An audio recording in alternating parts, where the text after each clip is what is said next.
Hello and welcome to everyone. We are so excited that you could all be here for today's webinar. My name is Mary Mall. I am the graduate assistant for the Zehr Institute, and I will be going over our agenda as well as helping with this online platform. We will begin with our host, Tarek, introducing our guest speakers. After the presentation, there will be time for questions and answers, which will be moderated by our host. After the Q&A portion has concluded, I will share a few announcements related to the Zehr Institute and the Center for Justice and Peacebuilding. Then the webinar will be closed out with remarks provided by Tarek.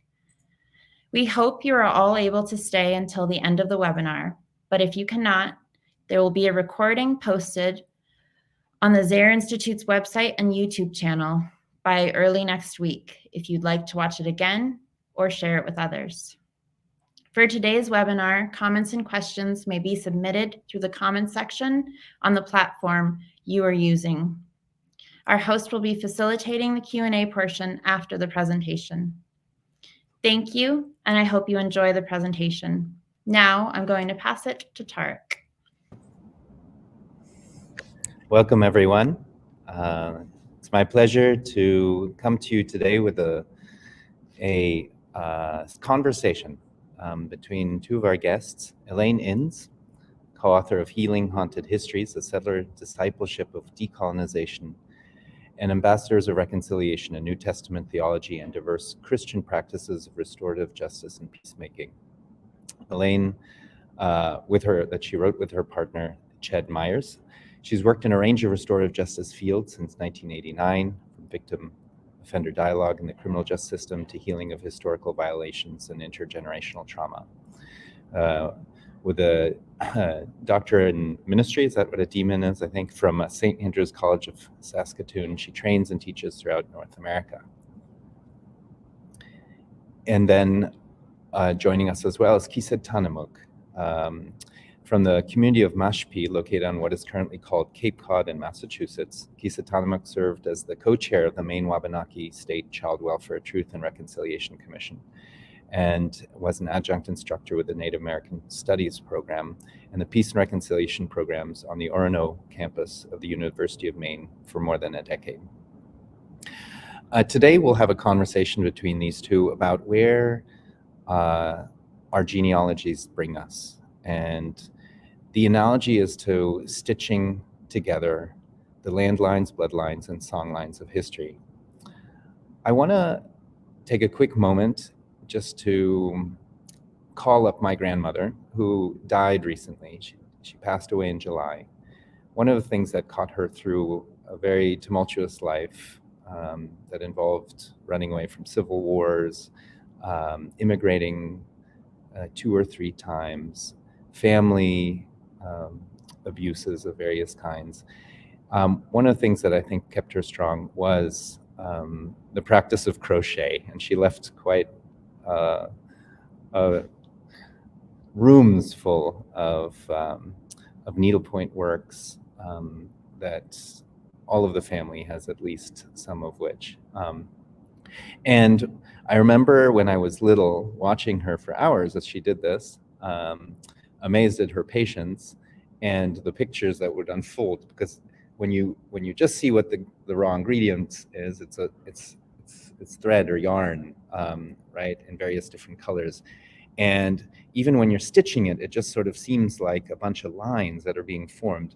But then this image would come out through time, and especially as you sort of backed up just a little bit, it clearly became a picture. And that there was something magical about that. And I want to call back that image because I think as we stitch through and weave these stories, a tapestry emerges. And I think it's going to be a beautiful tapestry in and through this conversation. So with no further ado, I'd like to start off by asking Elaine and gkisedtanamoogk, both of you, one of the things that we highlight in your bios is the Haunted Histories book, It's fairly recent, and then the Maine Wabanaki Truth and Reconciliation Commission. So who'd ever like to go first? Tell us what inspired that particular, you getting involved in either of those things. Do you have a preference who goes first? Elaine, go ahead. Thank you.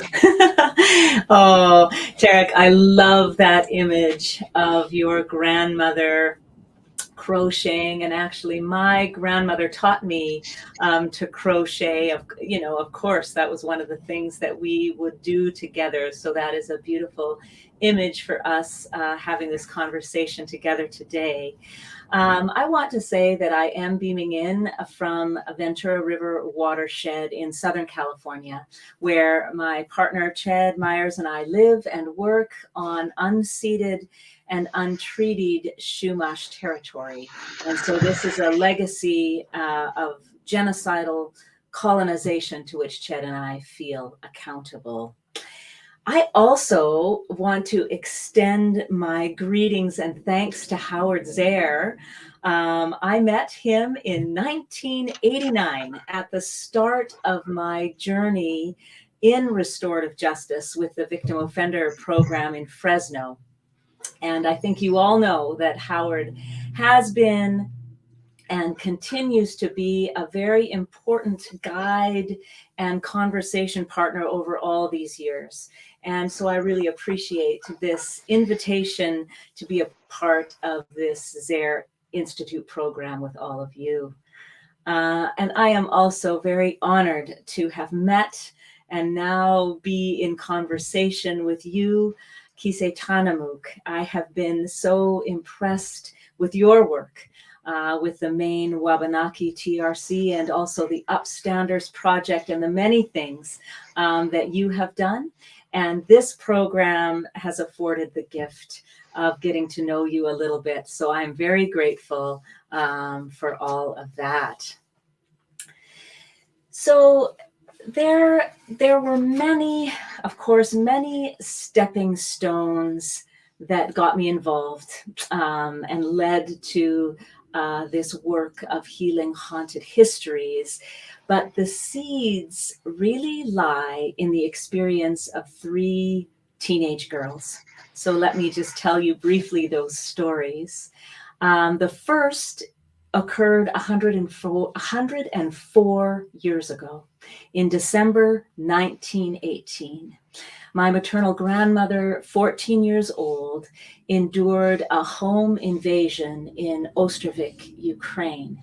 And this was during the Russian Revolution. Anarchist soldiers commandeered her house for over 2 weeks during Christmas time. And so my grandmother, her sister, and her girl cousins were hid up in the attic while her mother, my great-grandmother, fed, clothed, and bandaged the wounds of these soldiers.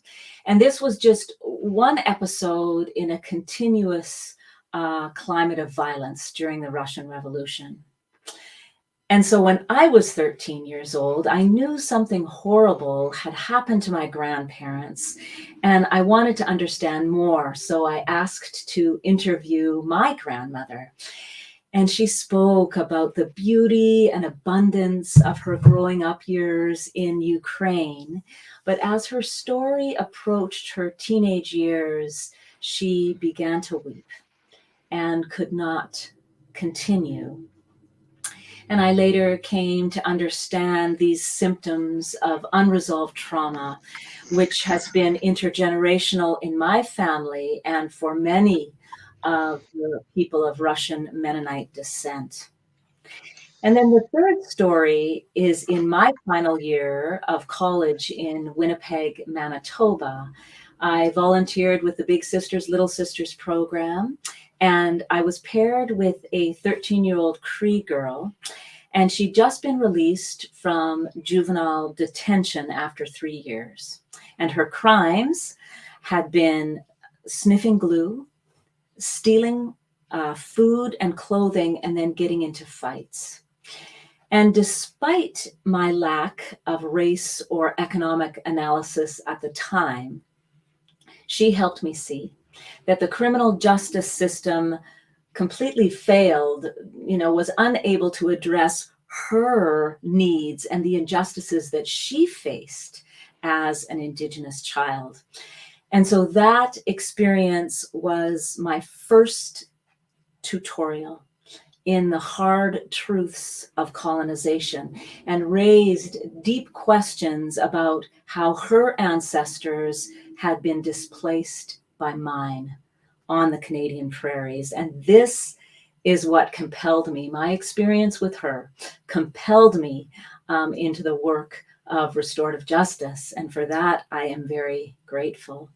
And so from my family and community, I learned about the violence my grandparents' generation experienced, but I never learned about the genocide of Indigenous peoples in Saskatchewan.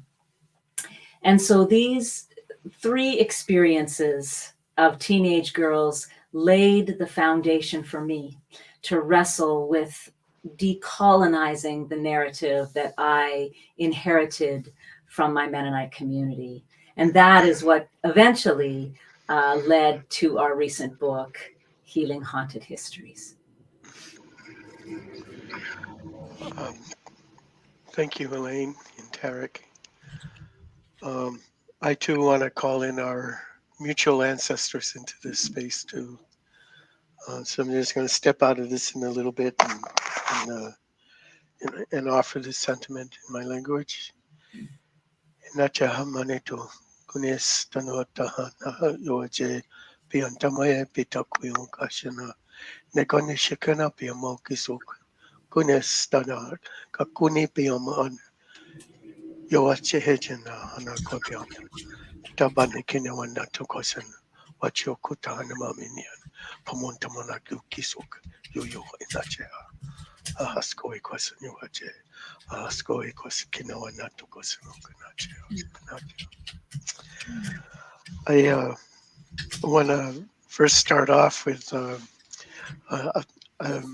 I am always enthralled with a little bit of humor to the acronyms that surround us, and I thought, in a Christian sense, uh, the doctorate in ministry, and how we pronounce it as demon, is a perfect illustration about some of the acronyms that surround us around. And I'm always surprised and awed, in fact, about such acronyms and in the mystery of metaphors and so forth around us. Um, and in listening to Elaine, I can't help but recall that we're still trying to figure this relationship, after all these years. And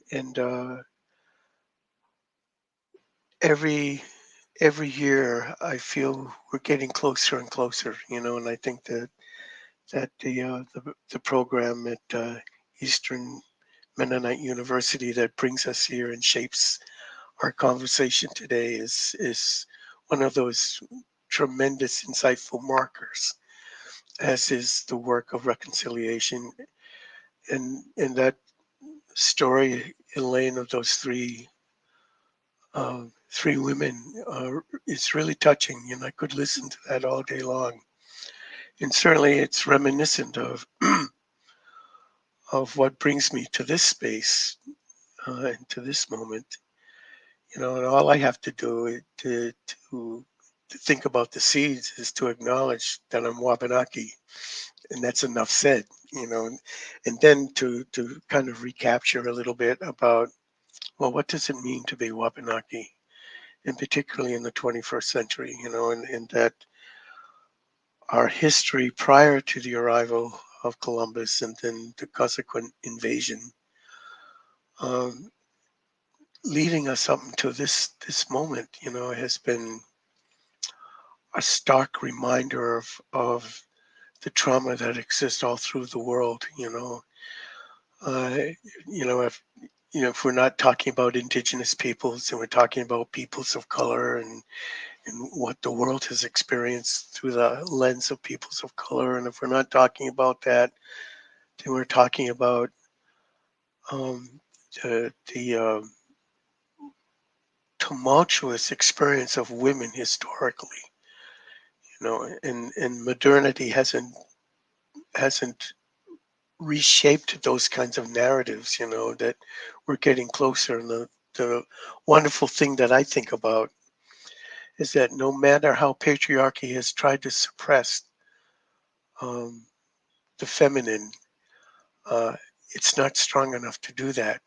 Because we have people like Elaine, that comes to us in a way that is so reflective about the matriarchs in my culture, and that um, I believe this is a true foundation with Indigenous peoples globally, but certainly in my culture that were founded on motherhood. Patriarchy in my culture is an abnormality. You know, it's an it doesn't exist, and we don't see it anywhere in creation. But we do see motherhood and the value of that, and so that our relationship to the land, our relationship to the cosmos, is steeply embedded in gratitude and in understanding about the value that the feminine has as foundational in center, you know. And so I come to this experience as a product of matriarchy, and not matriarchy in the sense of a dual reflection of patriarchy, but in the sense of family, how we are interrelated to all life around us, and that's the form. And uh, and I'm just so eternally grateful to be a male centered on the feminine quality and foundation. Um, so for me, all these wondrous experiences that I've had over the years, um, I think kind of certainly began in being raised as Wabanaki and being born into our culture, but I didn't quite understand that, growing up in a community um, until my sophomore year at Boston University.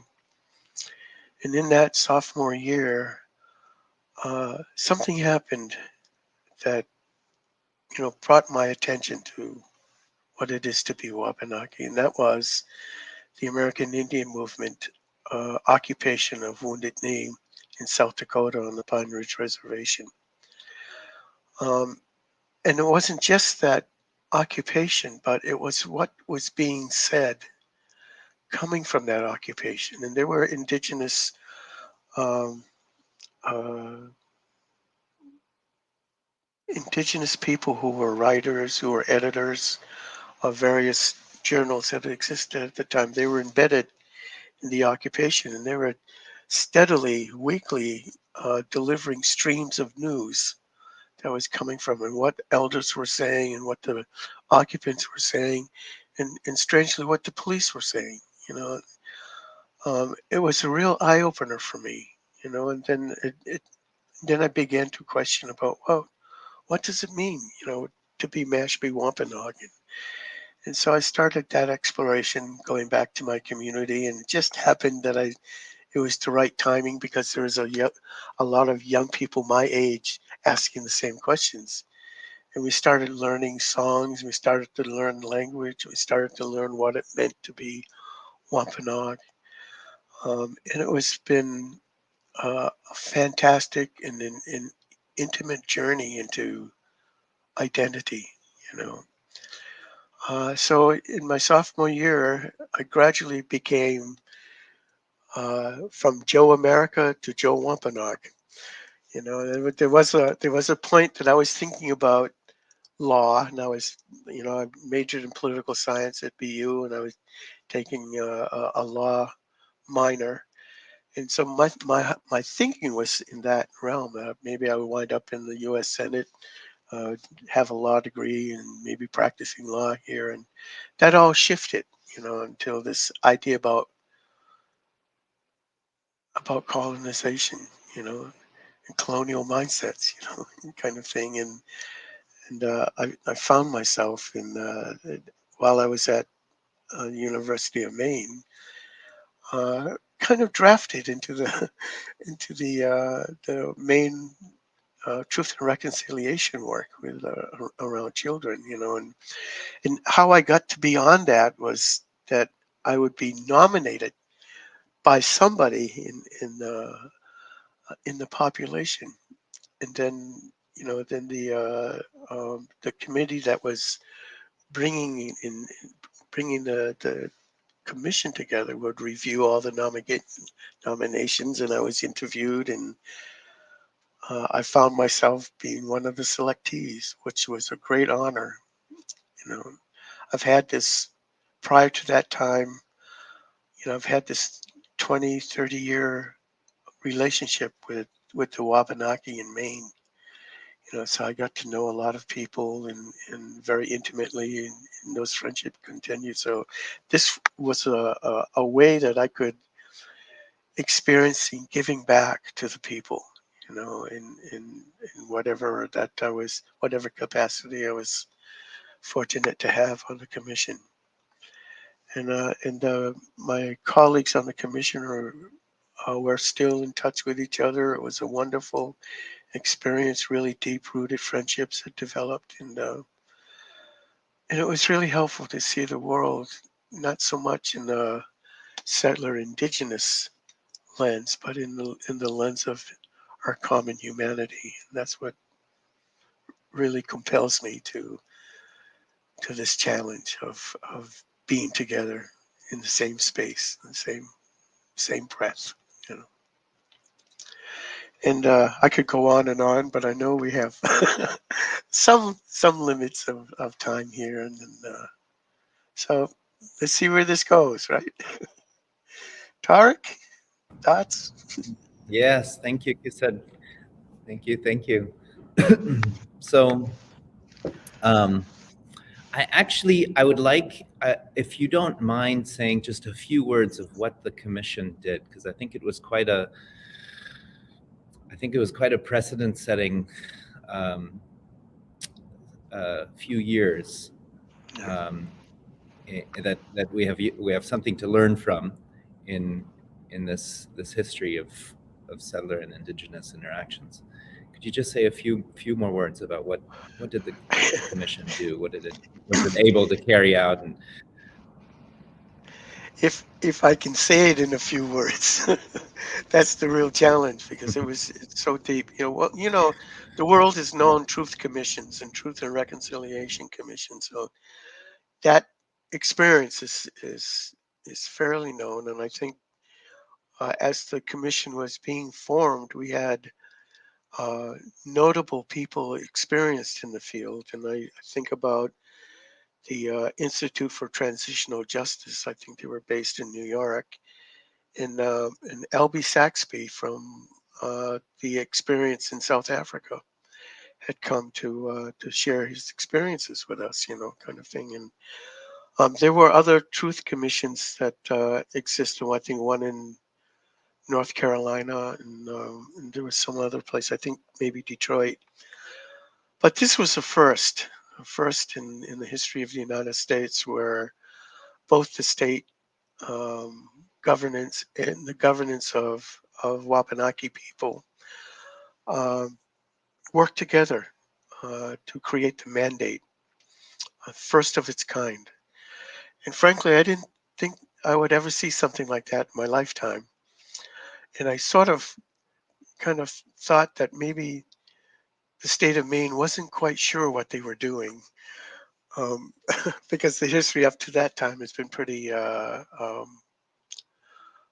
of rough, with rough around the edges. But um, when the governor signed the mandate along with the each of the tribal chiefs and the communities, And the vision that it took to bring this commission together, was about an experience of 8 to 10 years of Wabanaki people, particularly in the um, social welfare in the communities, as well as the state welfare, um, in particularly around the child services kind of thing.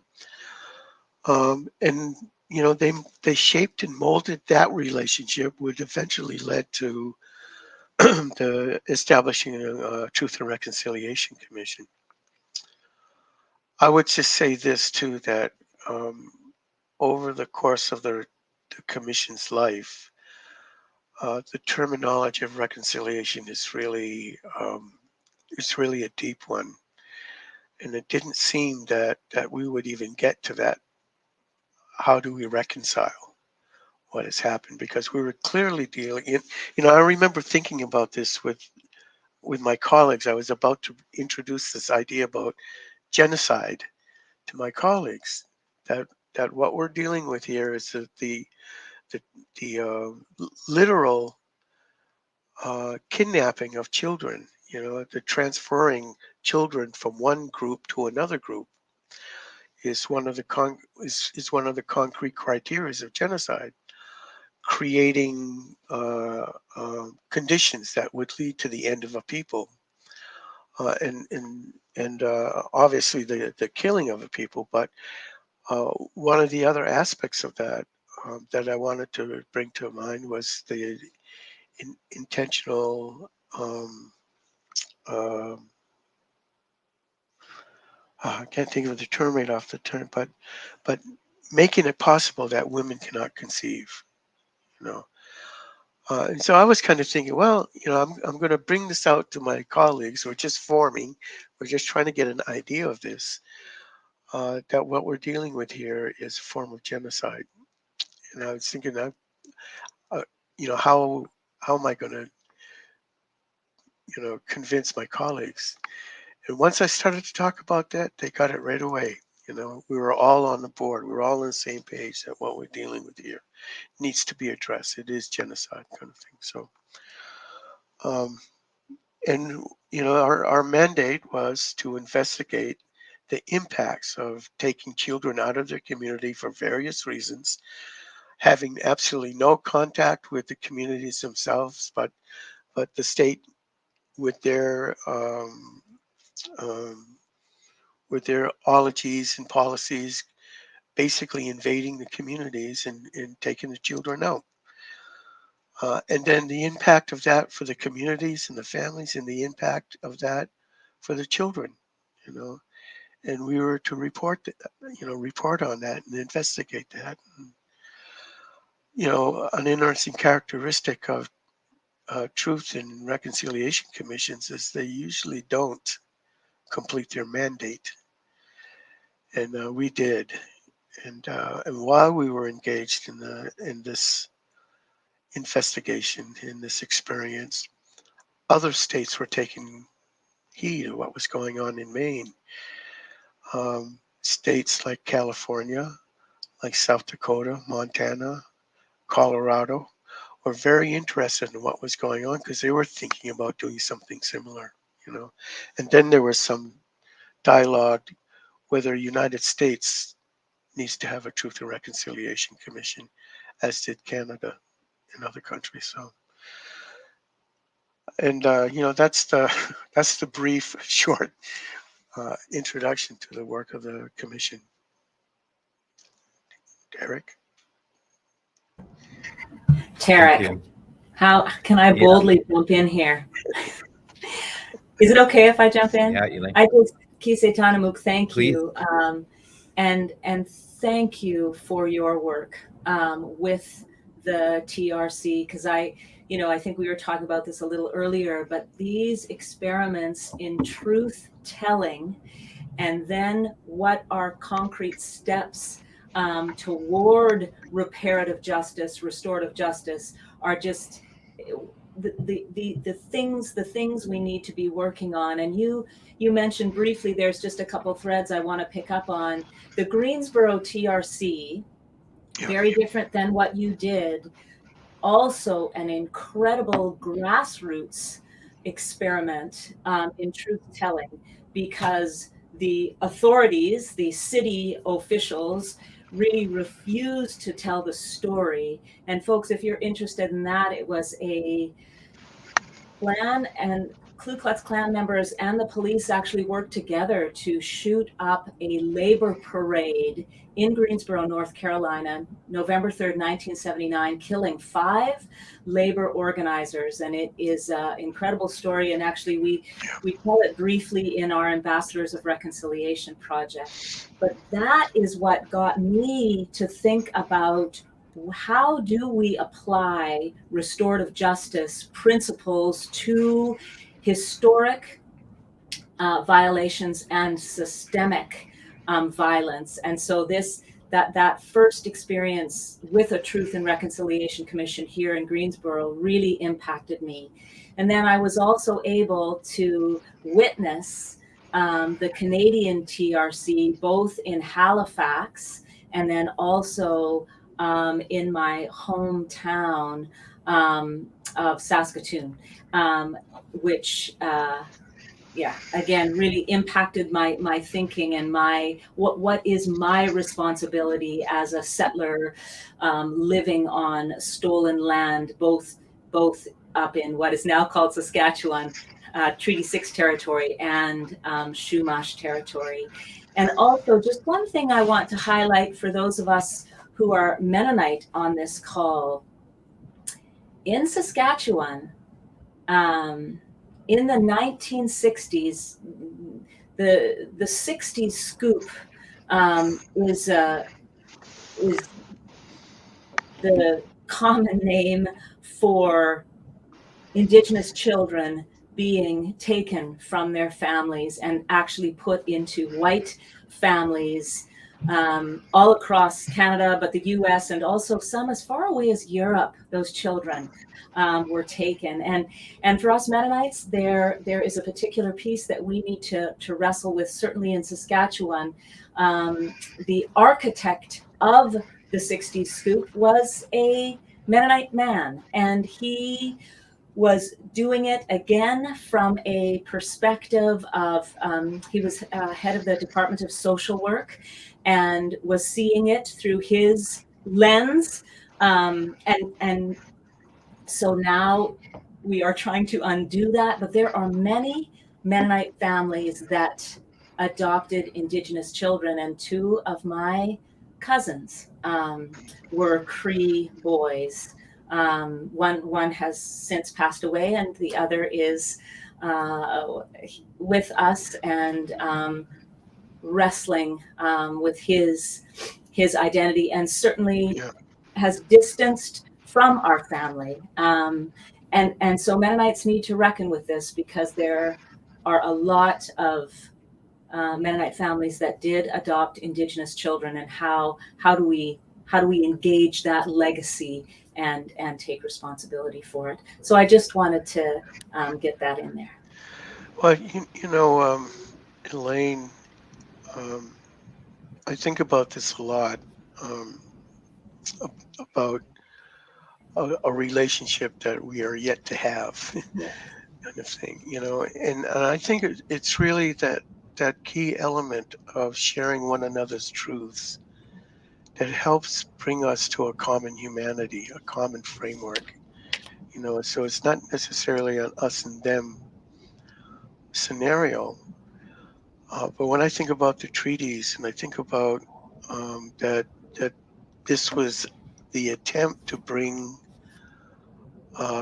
this newness of people coming into our homelands, and how best can we work, how best can we live in a shared space, kind of thing. And those treaties were the first attempt to create a relationship.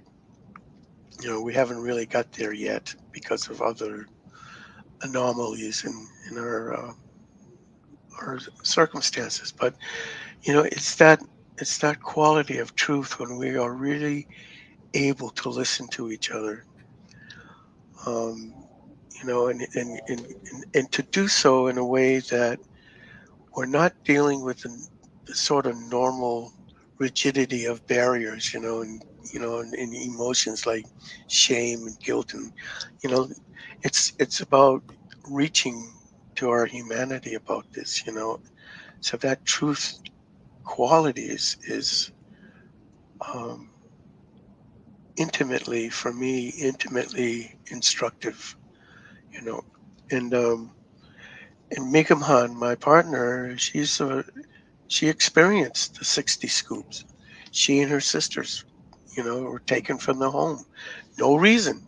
Just came in, taken from the home, put in Acadian homes, and it just so happens that uh, uh, one of the community members seen her outside in this Acadian home and instructed her mother where they were, and she went right over and got them, kind of thing. But a lot of those a lot of those children who experienced the scoop never made it back home. Just like the residential schools, the total number of deaths that happened during the residential schools were children, and some of these children were placed in unmarked graves. We don't even know where they are, kind of thing. So that's these kind of revelations are beginning to come back. Uh, but the reality is that um, you know it's systemic, as you talked about. This history is systemic, and I think we maintain that system out of a gross miscalculation of our fears. When we can sit down and talk and share, open hearts, I think that changes the whole chemistry of what awaits us. Mm. I don't think that, in fact, I should say this right from the beginning. Uh, I'm only representing my own thoughts here, so I'm not representing my community. I'm not talking on behalf of Indian country and so forth. But I think that, um, we talk about this a lot in our circles and in our networks, about what our relationship needs to be, and how do we activate those treaties, in the sense of, those treaties are not necessarily a political legal arrangement, as it is a formulation and a foundation of how we become partners in this, you know. And what makes it really distinction, that these treaties, we brought the sacred into this. We brought creator into this. We brought, evidence by the sacred pipe, or evidence by the wampums, that this was meant to be a union of you and I in the sacred, a bond, you know, and that this becomes the foundation of how we are going to live in the same space. So once that is established, then we need to have a talk, frank talk with each other, heart to heart. It gets us to the next steps. So I really appreciate what you had to say about that, Elaine. Mm. Thank you, and I appreciate you, Tarek. If you want to, of course, I've got, but Tarek, please.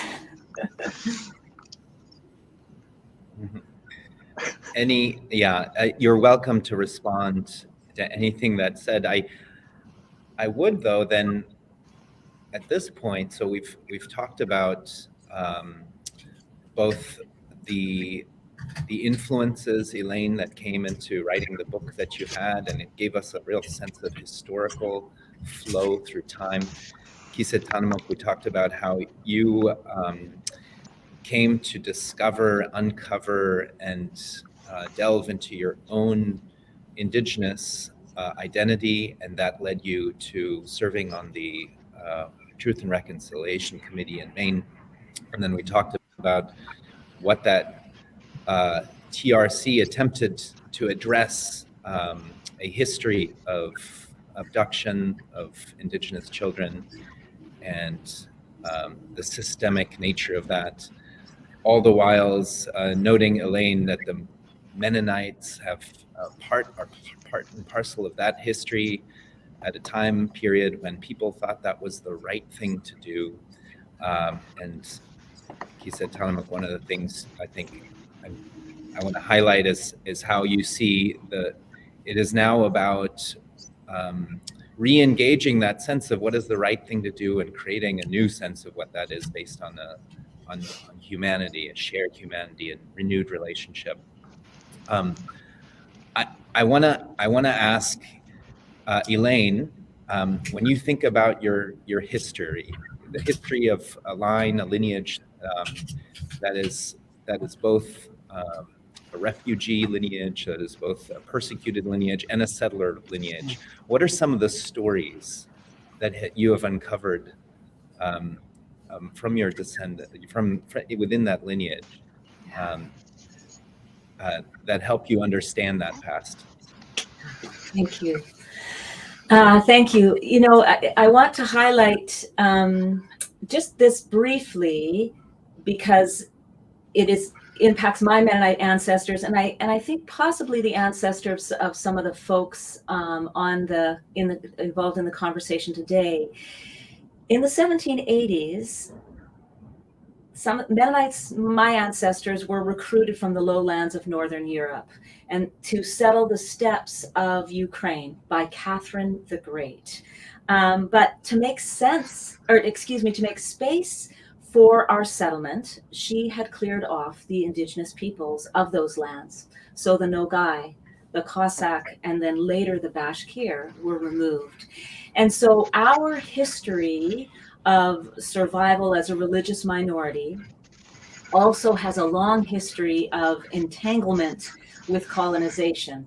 And we often tell, this is kind of one of the narratives of our community, Catherine the Great, rescued us from the persecution that was happening in Northern Europe. And then we got to settle or live in this beautiful land of Ukraine and Russia. And we don't tell the other story, and actually possibly did not know that other story. And when I get a chance to talk with Mennonite audiences, I always raise that there we were a part of colonization, the plan back in the 1780s too. And then similarly, the story I told as we began about the violence in Russia during the Russian Revolution, it compelled about 20,000 Mennonites to leave Ukraine and Russia and settle on the Canadian prairies in the 1920s. And they were a part of a huge influx of settlers, which increased the population of the Canadian prairies sixfold in only 3 decades. So this had a tremendous impact on Indigenous life and culture as land that was promised in treaty to Indigenous bands was taken and given to these newly arrived settlers. This was the case at a place called Wampanoag, and as settlers call it, Stony Knoll. Mennonite settlers had come in the late 1800s, and they were running out of land. So they petitioned the Canadian government for a particular piece of land that was a really beautiful 30 square kilometers of good farmland. And the Crown, without consultation or compensation, expropriated this Treaty 6 land from the young Chippewyans, and this is a Cree brand, and just gave it to the Mennonites. And in that process, the young Chippewyans became a landless band without federal recognition. The story of Wampanoag is one of the narrative backbones that runs through our book, our Healing Haunted Histories, because it is a microcosm of what happened all over Turtle Island. And so for a century, Mennonite and then Lutherans lived next to Indigenous communities with very little contact between them or understanding between them.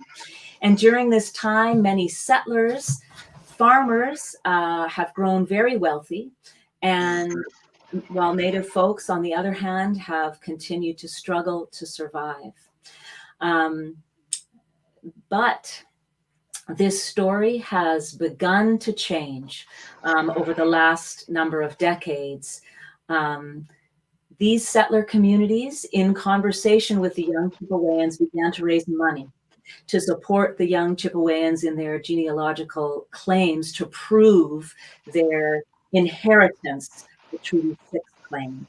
And then together, young Chippewyans, Mennonites, and Lutherans organized cultural events to educate about landless bands in Saskatchewan, participated in strategic meetings between elders from all three communities. And so we've been tracking this story, and it is a personal story. My sister lives very close. She is on Treaty 6 land, lives very close to this young Chippewayan land, Reserve 107. And so this last summer, when we were up in Saskatchewan, and while we were actually at Wampanoag, and we were there to visit, there's a new storyboard installation that is telling the fuller story of the land disenfranchisement and the struggle for recognition and restitution. But while we were up there, the Crown announced that the young Chippewyans have met the minimum requirement for a federally recognized band. And so this is, it is a very big step, and it is the step. I think it is now a matter of figuring out what is going to be the compensation for this land, and how is there going to be steps toward true reparative justice. So I highlight that story because I think, gkisedtanamoogk, you raise the fear. There is fear in settler communities. What are Indigenous people going to ask of us? We love this land too. There's this irrational, I think it's irrational fear that what we did and what happened to Indigenous people 150, 200, 500 years ago is going to happen to us. Irrational fear. And I think these experiments of, there need to be many more, but there are experiments in reparative justice or restorative justice and repatriation. And we, especially people of faith, need to know that our involvement and our steps in building true relationships and working to be reparative and return land is a part of our healing and our liberation to live in true relationship together. And so I do want to also highlight the stories of where these experiments are happening, and really the liberation and the freedom and the healing that comes out of that for both settlers, and then also the justice for Indigenous peoples. Yeah, absolutely. And thank you for that, Elaine, and Tarek, for even bringing this up. I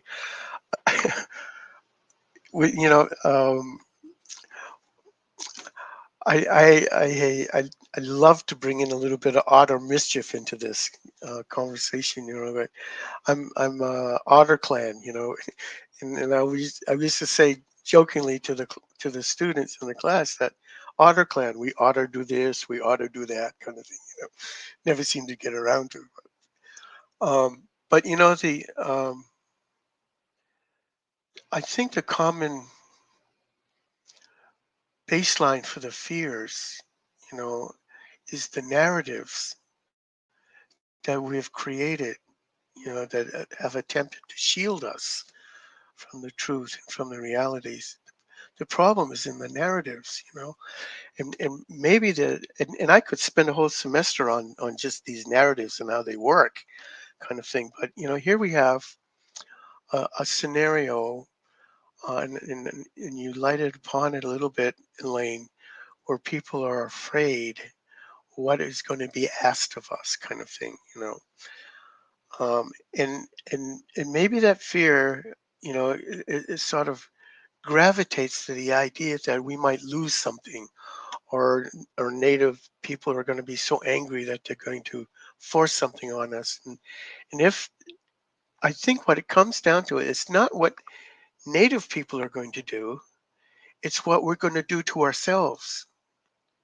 You know, that's that's where that's if anything is going to change, it's that it's our fear who is going to raise the exact scenarios that we're afraid of. But it's we doing this.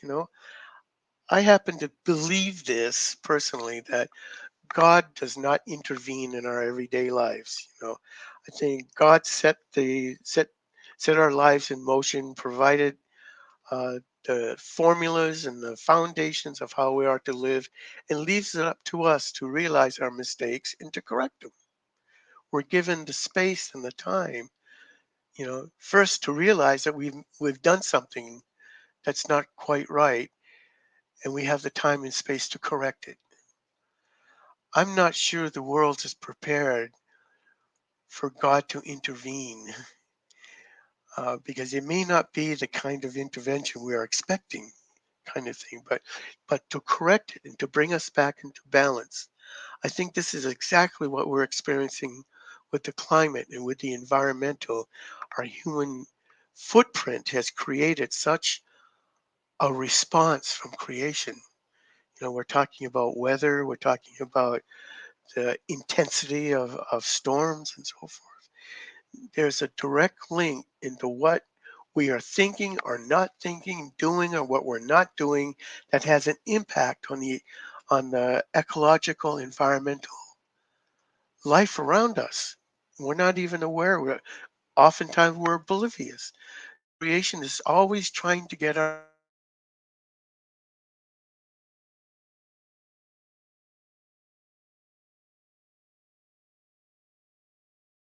you know, um, and what are the impacts of what we're doing?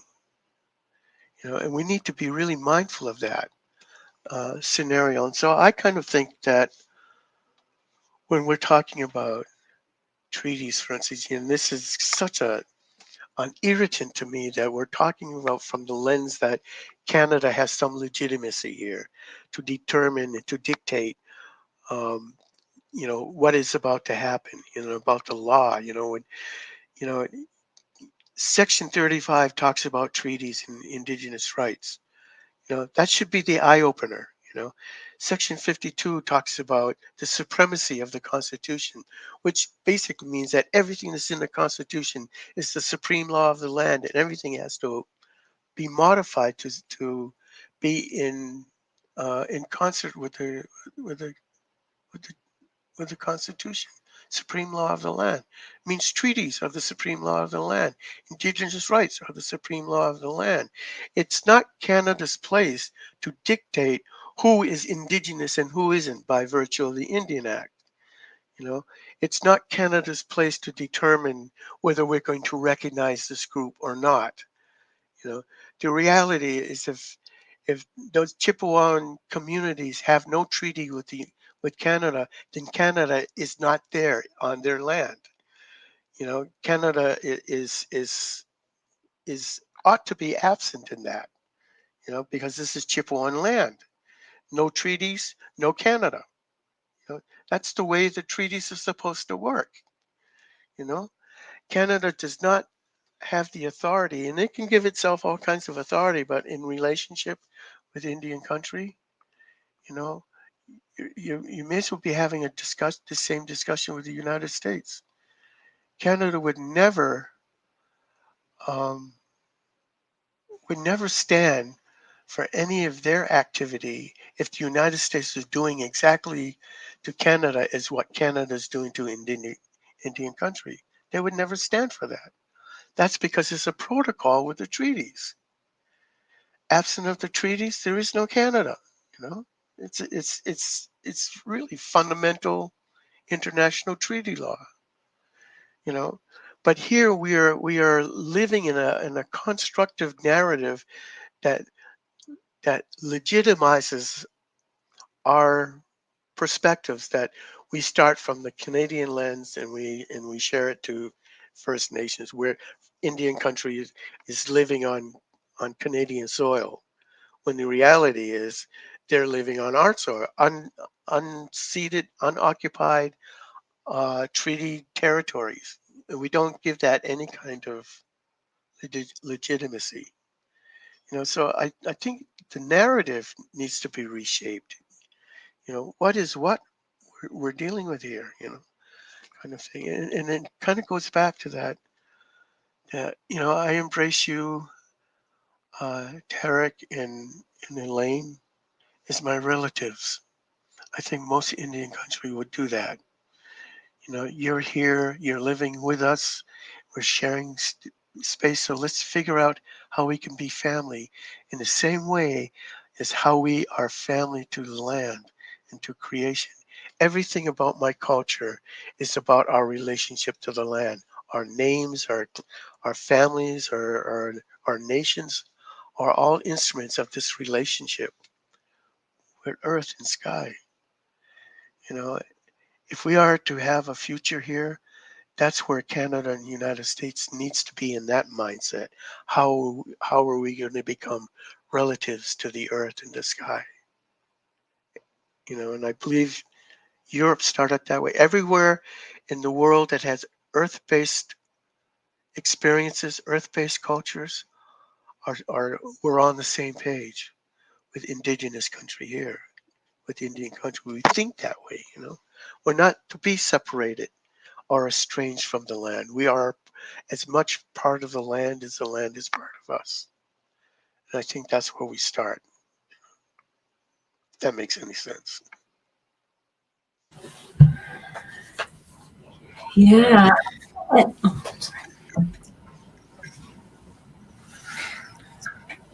I was just gonna mention gkisedtanamoogk, what you raise about narratives and how treaty is essential to our relationship to each other on the land now called Canada. And as settlers that live there, you can't miss it. I'll never forget. I don't know. It was probably about 10 years ago, walking down down the alley in the neighborhood where I grew up as a child, and all of a sudden, across a wooden gate, a dark gate, were the words scrawled, "As long as the sun shines, the grass grows, and the river flows, ... I think all of us know, settlers alike, all of us know where that language come from. And for those of you from the US audience, maybe you don't, but this is a text from the first treaties and subsequent treaties that the Canadian Crown signed with Indigenous peoples. And again, as we're talking about, most of these treaties have been violated by settlers. Graffiti is intended to grab our attention. And so there it is, and it stayed for years. So I don't know who the folks were that owned that house, but maybe they put it there. They were not the ones that took it down. But this language represents a covenantal text, and that's what I'd like to talk, just get a moment to talk about two roots of our Christian faith that are key in our how Ched and I at least view our decolonization work.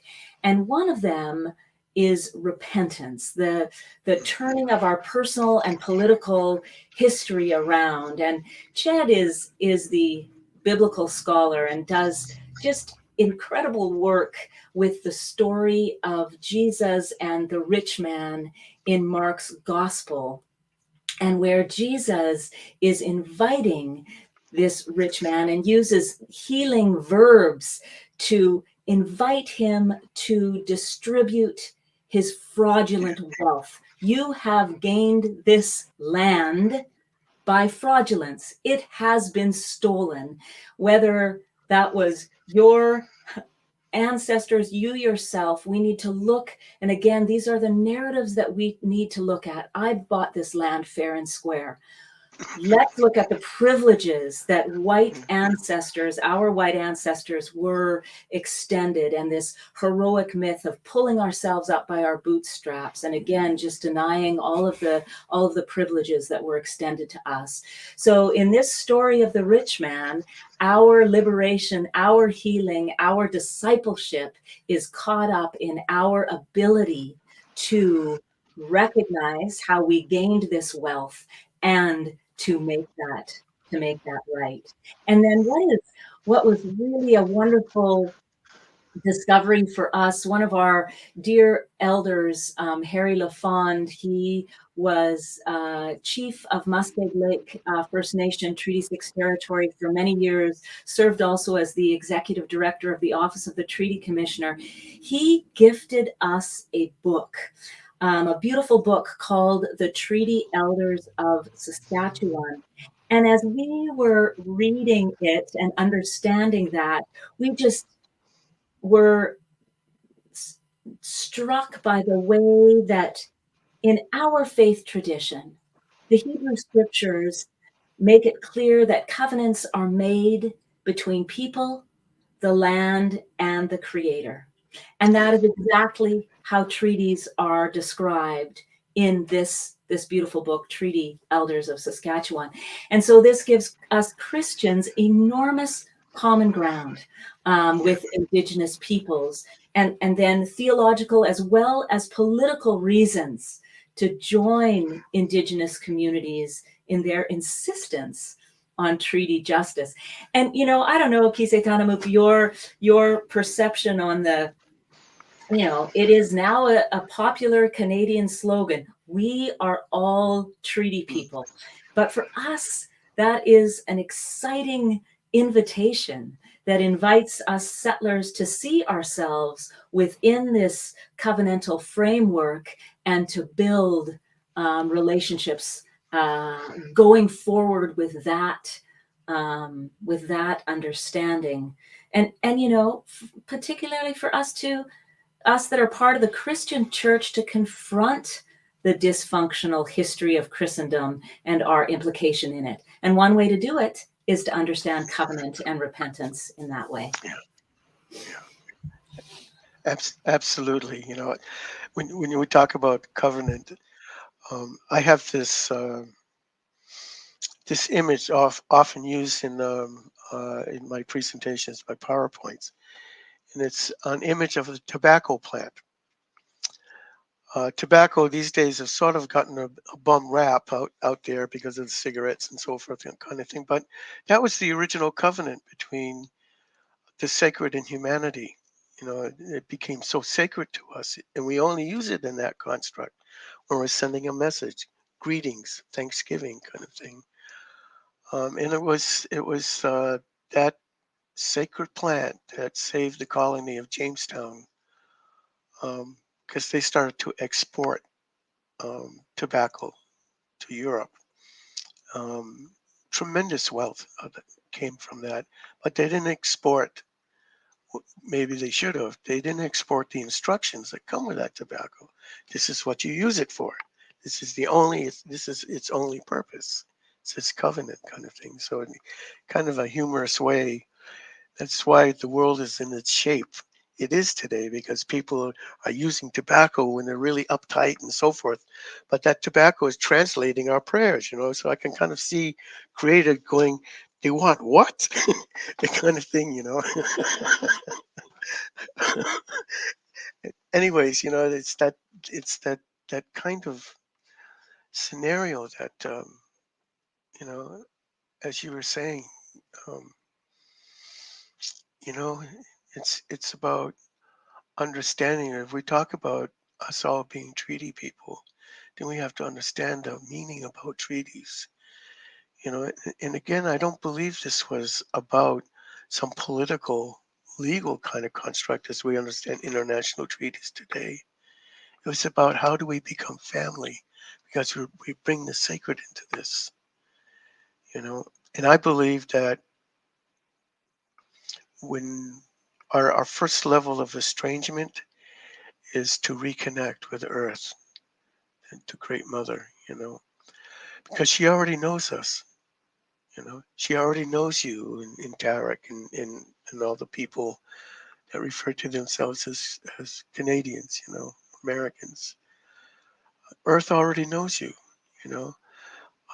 We are breathing in our ancestors' dreams and thoughts and breath every time we take, and that if we spend the kind of moments in where we are thinking now, where we are at this time. So every time we exhale, we're sending out a gratitude to the trees and to the life around us that share the life around us. We're communicating that. Our breath is a communicated device. Just as the blood runs through our veins, so does water. We're not only children of the earth, we're children of the water, we're children of creation. And I think if we're starting to think about treaties, it's not just between governments, it's between us all. We're all responsible to the treaties, to the agreements, to the relationship, and that's what really excites me. Yeah. Elaine, would you say the quote again from the graffiti? Yes. As long as the sun shines, the grass flows, and the grass grows, and the water flows. Meaning, exactly, as long as we are allowed to live on this beautiful earth, as long as this earth, right, supports us, or gkisedtanamoogk, how would you translate it? Um, well, maybe in a very broad, as long as we have life, we have responsibility to all life, not just to one another and our families. We are responsible to everybody's social welfare, everybody's life. That there should be absolutely no semblance of poverty anywhere in North America, because Canada and the United States are one of the wealthiest countries in the world. How can there be absolute poverty existing in the same space? You know, we make space for those kinds of things. That poverty is an instrument of the wealth. We can get people to do anything by giving them money, kind of thing. But like, I was thinking about that metaphor you were talking about, Jesus in the parable of the rich man. It's not the it's not the wealth that makes it impossible for him to go through the eye of the needle. It's his attitude. It's what prevents him from. If wealth has come to him, then why is he hoarding it? Why is he not seeing the immense poverty around him and not share that? There's something in the narratives that keep us from that kind of. We are estranged from that realization. We have an obligation to take care of each other. Can you imagine have an economy that's not based on money? Can you imagine that? Most of us can't. But that's what existed with Indian country prior to Columbus. We had an economy that was based on love and caring for each other, and doing for each other, and making sure that all our all our needs were met. It was based on that on happiness, on wellness. Well, in these days, money can help, but that's not the basis of our economy. It has to be something about how we care for each other. You know, how these are acts of love, instrumental acts of love, the same kind of love that created the universe, the same kind of love that's extended to us from the earth and from our relationships around us, from the trees. We're not needed in creation. Creation could very well live without us. We can't live without creation. And that is, to me, that is the sum total, is that earth in creation makes space for us and nurtures us. We have a responsibility and obligation to live that way, nurture and to care for each other, not just human beings, but all life, you know, sum total of everything. So, a couple weeks ago, families gathered together, many of them flying to commune and celebrate Thanksgiving in much of North America. Um, I'm curious, when we talk about narratives, Yeah, there's a particular narrative that gave rise to that holiday. yeah. What would you envision in the future to be the narratives that are told on a day like Thanksgiving?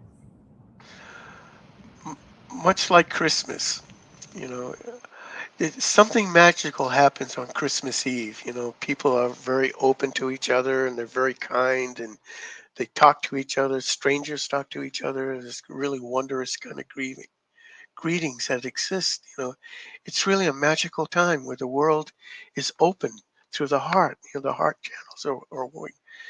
And I think that that level of awareness and intent to share that moment of happiness has to be the way we live. Thanksgiving is not just a giving thanks in a gratitude. It has to be the way that we live. We wake up in the morning and we're thankful, and we express that in many different ways. You know, pre-coffee conditions.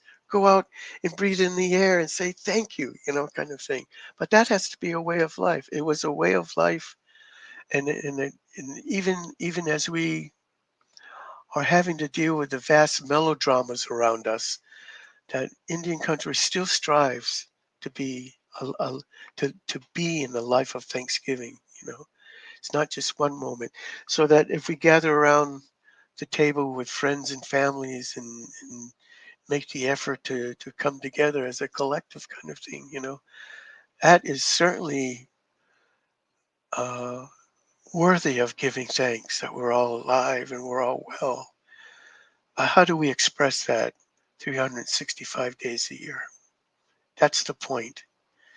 You know, and that narrative when the when when this sort of religious separatist cult coming out of England, striving uh, to relocate themselves to Virginia, got blown off course, landed in Wampanoag country.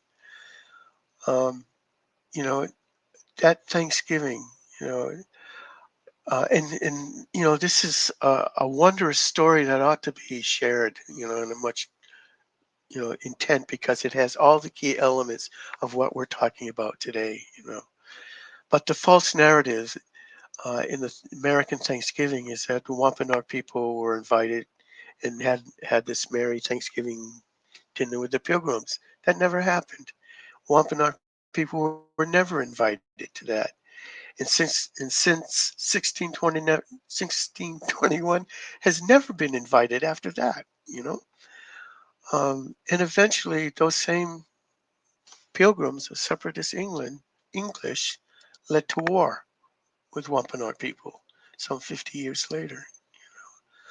But had that, and the only reason Wampanoag people were there is that in the spring of 1621,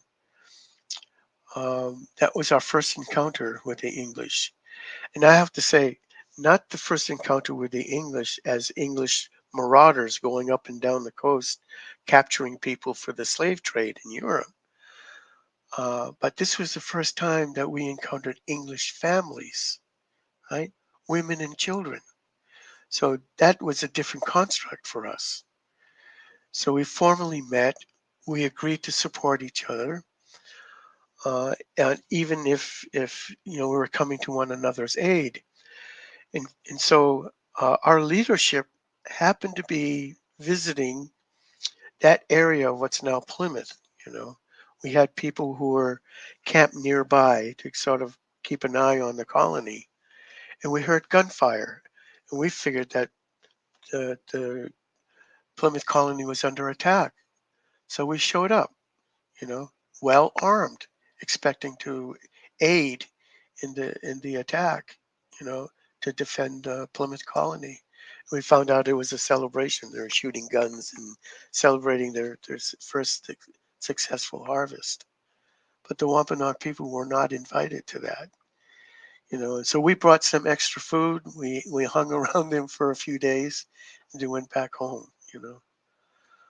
Most people don't know that. You know, but and it's the kind of false narrative that has a severe impact on Wampanoag people. We have to remind people of what is what, about the relationship that we hopefully will start to happen. Maybe as a footnote, there is such a creature called Plymouth Plantation. And Plymouth Plantation is like this living museum, where we walk into history. So it's all about the early English settlement in Plymouth. And it's kind of funny how Wampanoag people became part of the project, because we weren't included in that. It's all about the English. And so the touring public, having been exposed by the Wampanoag, by the Thanksgiving narrative, wanted to know, where are the Indians, kind of thing. And it took about 30 years to finally get Wampanoag people to be part of the Plymouth Plantation. And Plymouth Plantation resisted Wampanoag presence. And there's still a kind of hokey relationship there. But it's a continuation.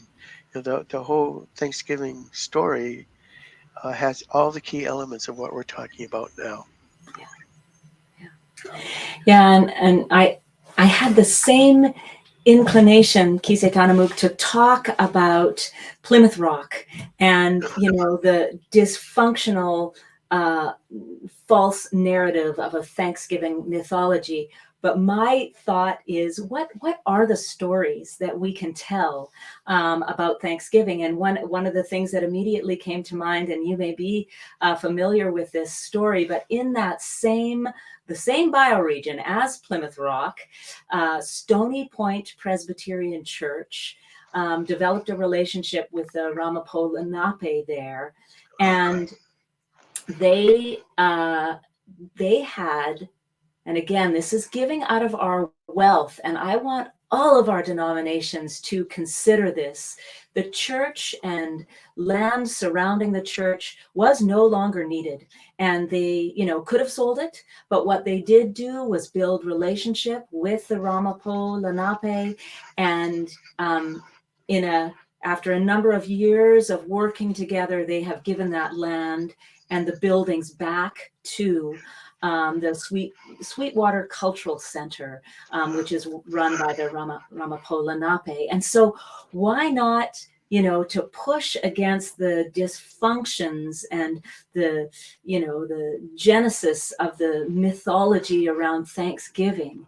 Let's tell stories Absolutely. of reparations and repatriation, and how we are moving in that direction, and deconstruct the Eurocentric, like you're saying, gkisedtanamoogk, the Eurocentric story, and as really as a move to innocence. That is something that also I wish there was more time to talk about, in terms of settlers' defenses and how we sidestep our responsibility in this conversation.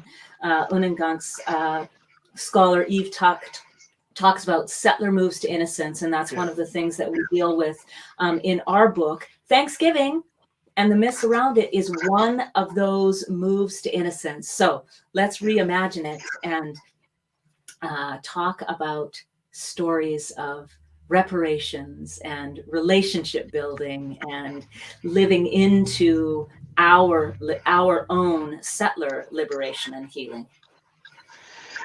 In my limited thinking, Elaine, when we talk about land acknowledgments, it's more to it.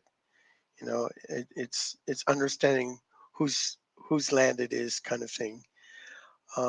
It's also understanding what are our responsibilities to the land and to the people of the land, kind of thing. And it becomes a pathway to a visceral experience about building relationships, which is the ultimate objective, is how do we build relationships. And there's um, a really profound impact, emotional, spiritual impact, then when communities can get to the level of your experience with Stony Point, the experience in Stony Point where people are saying, well, maybe in our reparations we give the land back. The reality is it was never theirs in the first place. It's restoring the acknowledgement that this does not belong to us per se. In the same possibilities that if wherever we are, we're living in Indian country, we're living on unceded territories and treaty lands, then let's live that way. We're on treaty lands. We have obligations and we have respect and we have and the fact that most indigenous communities are impoverished because of policy, not because of our culture, is what's one of the narratives is. We're poorer, we're primitive, we're undeveloped and uncivilized because we want to hold on to our culture. You know, you can't get any more false narrative than that. It's our culture that has kept us alive, kind of thing. But it's the policies that impoverish us. It's Indian Act. It's the Bureau of Indian Affairs. It's the Department of Indian Affairs. Intentional policy, and it's not just these departments, but foreign affairs. It's every level of federal and political and state governance is designed to keep us impoverished. It's a policy kind of thing. So one of the ideas that might come out of this is to acknowledge where we live, where our homes are, all our investments in the land where we are, and to recognize that this is Indian country and we have an obligation to the people. And we have even have not even a maybe, we have a financial obligation to the people as well. Let's start lifting these barriers that keep indigenous people poor.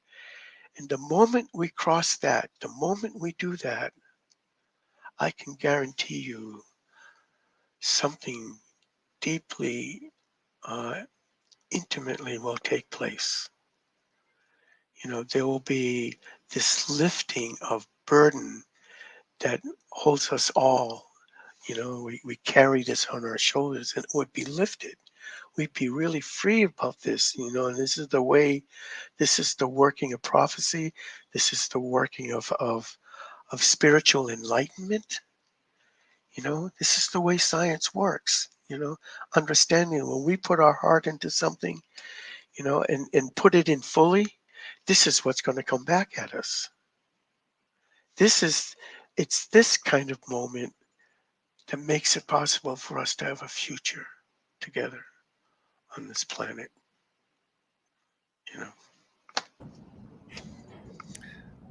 And with those words, I want to invite any questions or comments that we might have for those out there viewing this in real time.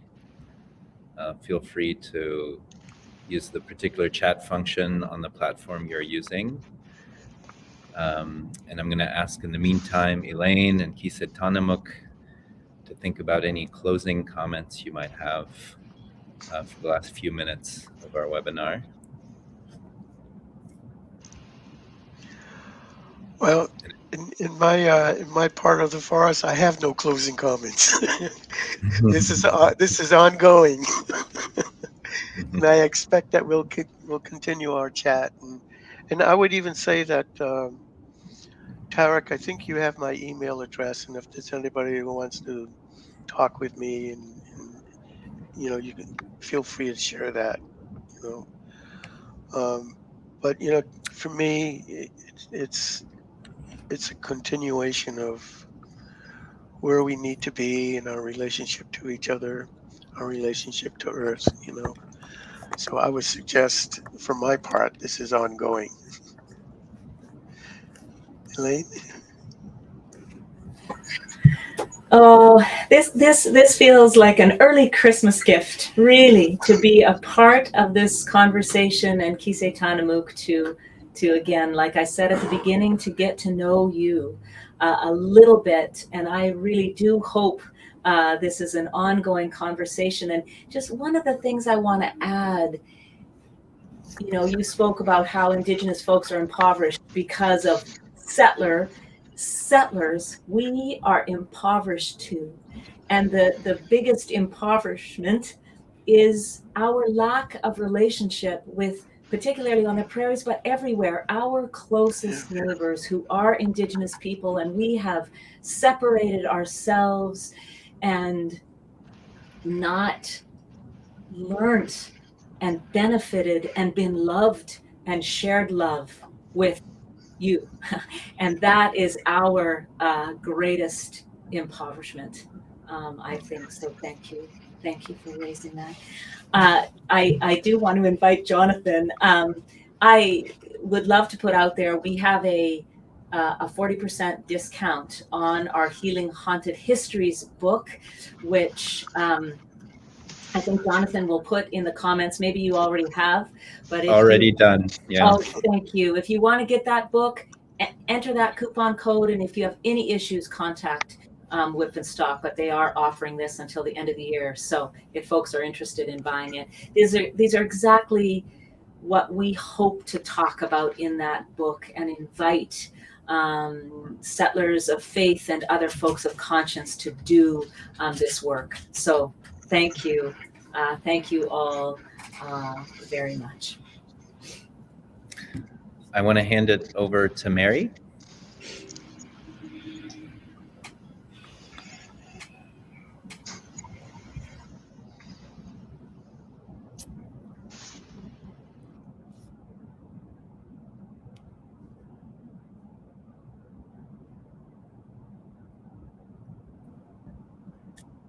Hello all. I just wanted to say thank you to Elaine and gkisedtanamoogk for sharing this powerful conversation with all of us.